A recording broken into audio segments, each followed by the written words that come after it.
The memory of a certain car seen on the front of a magazine more than 6 decades ago left a lasting impression on villager Dave Poe, and it took until 2017 for him to find one that matched that memory and his style.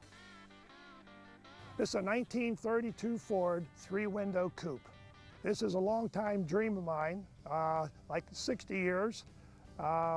That I saw this car on the cover of Hot Rod magazine in October 1957, and it was etched in my brain all this time. I've had other cars, but nothing measures up to this.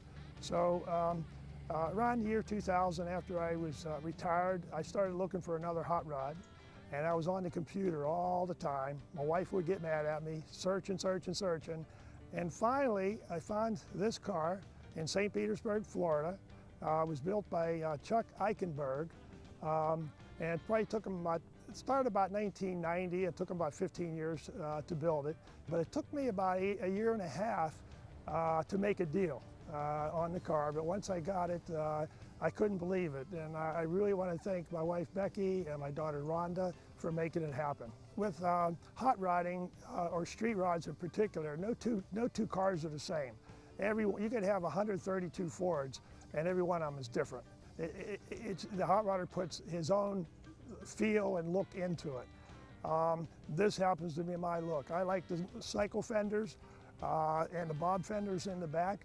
That's a big attraction with me.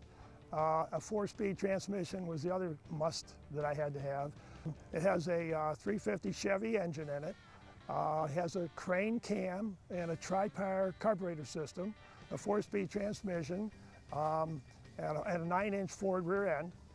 It does have air conditioning. For Florida, that's nice, but it doesn't have heat. It had some mechanical issues when I first brought it home. The transmission needed rebuilt, had trouble with the brake system, the alternator, things like this were all mechanical things. So it took me a while to weed all that stuff out. I love the car. It handles really nice, and it is fun. It is very fun to drive. Dave hopes that he will be able to cruise in his Ford out on the road more this year than ever before.